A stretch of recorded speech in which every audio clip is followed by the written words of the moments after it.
Temos a deputada Bia Kicis, está ali bem ao centro. Temos também o deputado Felipe Barros, o ex-deputado Deltan Dallagnol, que está até com uma mochila ali atrás, nas costas. Não é isso, Capelli? Quem mais? Nicolas Ferreira está ali na foto. Eduardo Girão. Lá nos Estados Unidos ele pode falar inglês tranquilamente, sem ninguém criticá-lo. E temos também ali atrás o Gaia e o Eduardo Bolsonaro. O outro que está ao lado do Deltan Dallagnol, não consegui reconhecer. Você conheceu ele? O Bosco, o Madureira, o Capelli? Estou tentando pegar meus óculos aqui. Um pouquinho atrás do... Bem atrás do Deltan Dallagnol. Esse eu não consegui identificar. Mas depois a gente identifica. Deixa eu mostrar aqui. Do Deltan? Isso, esse aqui, ó. Não sei se é um congressista dos Estados Unidos, não é nenhum nome, não me parece ninguém conhecido do Brasil, né? Então os brasileiros que estavam lá eram esses. Bosco, aí tem uma avenida para você agora. Não, Afonso. Esse aí é um time que a fama precede os nomes, né? É verdade. Onde ele chega, a fama chega antes. Esse enredo todo me remete àquele folclore, né, nacional, né, do ladrão que bate a carteira e sai gritando pega ladrão, né?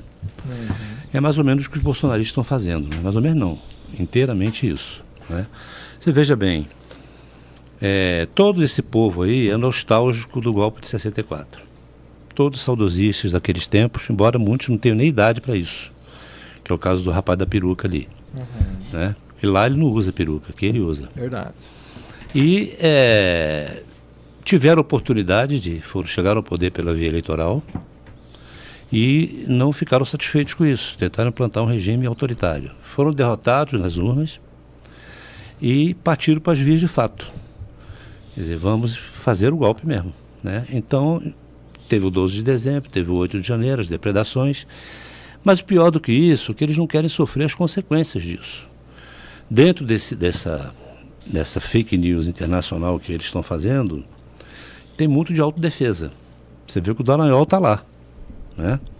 Então, eu fico pensando assim, não querem sofrer as consequências e trabalham internamente aqui um projeto de anistia e externamente levam a versão de que as investigações são uma censura a todos eles e mais aqueles blogueiros que vamos dar o nome que as coisas têm, são blogueiros, não são jornalistas, né? E dando voz a eles lá fora, porque aqui eles não têm, não por censura, não tem porque estão investigados e com pedido de prisão por participação ativa em todo esse processo de golpe. E é por isso que eu digo que isso é o ladrão que bate a carteira e grita pega ladrão para que a vítima seja presa. Sim. E não vai dar certo, fizeram essa coisa de recorrer à Organização dos Estados Americanos, a gente sabe que quando isso é feito, todo mundo pode fazer isso, né? Você pode fazer isso com uma peça inconsistente, pode fazer com uma peça consistente, em muitos casos é um recurso para fazer espuma, né? Se for examinado a fundo não vai ter consistência. Não há como você sustentar que no Brasil você vive uma ditadura e um contexto de censura. Tem muita discussão sobre até onde vai a liberdade de expressão, né? Isso sim se discute, mas dentro de um contexto que ainda vai gerar uma regulamentação, etc. Agora, a gente já assiste aqui muitos excessos que tentam dar a eles o figurino de liberdade de expressão. Então esse debate interno existe e o simples fato dele existir já mostra que você tem liberdade para falar, para debater, para discutir. Então é um enredo fake que para mim vai muito além do que a política legítima permite, porque a política tem espaço para muita coisa, não é? Mas não para esse tipo de coisa, porque aí você já está, né? Eu fico me perguntando, tudo isso para fazer uma fake dessa, às expensas do erário, né? Eu não posso afirmar como é que o Deltan foi para lá, mas deve ter sido o partido dele que está pagando isso. E o partido não deixa de ser fundos públicos, né?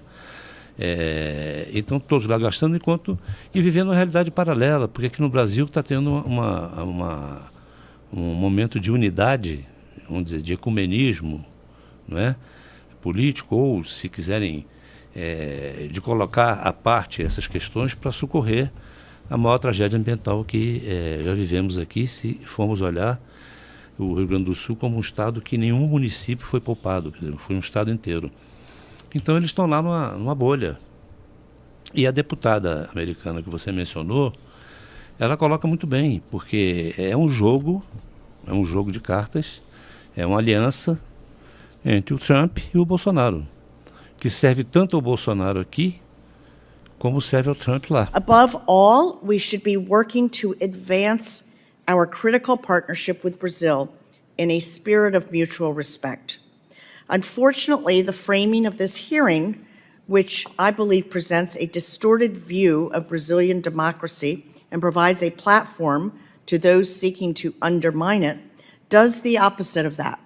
Rather than strengthening our relationship, a hearing like this serves only to damage and undermine it.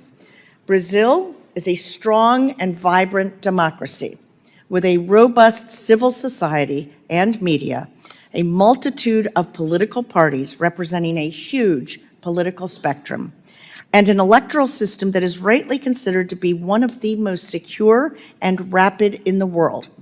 Like all democracies, including right here in the United States, there are healthy debates to be had about aspects of the country's institutions. But I want to be clear. Internal politics and debates on constitutional and legal issues should be decided by the Brazilian people, their elected representatives, and Brazil's judiciary. The United States Congress is not the forum for it. We can and should continue to find areas for cooperation and mutual advancement, but we should not and cannot act as if we somehow have a mandate to weigh in on the internal mechanisms of Brazil's institutions. Democracies are different, each informed by their own history. Importante a gente contextualizar por que isso foi feito. Por que essa comitiva de deputados brasileiros foi aos Estados Unidos? Porque há uma avaliação no entorno de Bolsonaro que aqui no Brasil não há como ele escapar de uma condenação. Porque o Supremo Tribunal Federal tem 11 ministros e apenas 2, na ótica do entorno de Bolsonaro, votariam pela inocência dele e de outros políticos investigados também pelos atos do 8 de janeiro, que seriam os ministros André Mendonça e Cássio Nunes Marques, que foram indicados à corte pelo então presidente Bolsonaro. Então, já vislumbrando esse cenário de condenação, esse cenário de dificuldade irreversível na ótica do Bolsonaro, essa gama de políticos ligados a ele vai para os Estados Unidos para iniciar, então, essa empreitada internacional.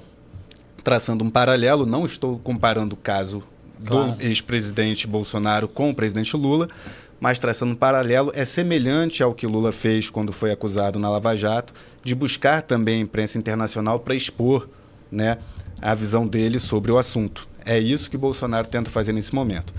Não há uma visão de que, então se a gente for, os Estados Unidos vão endossar e vai resolver o problema aqui. Não, não é isso.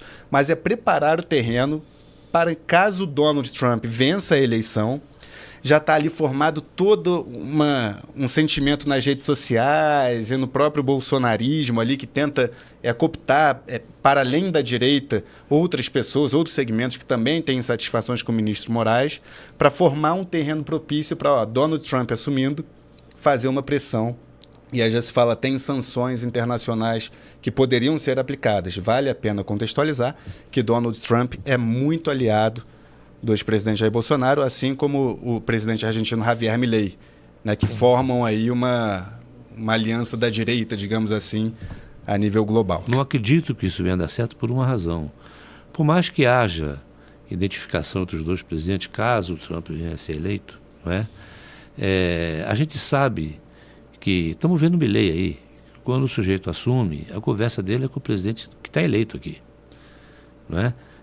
Os negócios entre os dois países vão avançar em bases institucionais, não é? Pressão pode haver, mas uma pressão do Estado americano contra o Estado brasileiro, ele tem limite até mesmo para um Donald Trump. Então, o mundo hoje está vivendo uma espécie de grande agitação geopolítica. Pode haver pressão no Trump, tudo, mas eu não acho que ela chegue a ser suficiente. Sim, claro. Para você, primeiro, conseguir impor anistia a um ex-presidente brasileiro junto à Suprema Corte Brasileira, ou você conseguir uma anistia geral para todo mundo, enfim, para você reverter um processo judicial de algo que, isto sim, foi um fato, não uma fake, o fato que todo mundo viu, que foi a depredação dos três poderes e o acampamento no QG do Exército. Eles estão no lugar errado, na hora errada, falando a coisa errada. Eu acho que isso aí acaba virando um tiro no pé, no final das contas.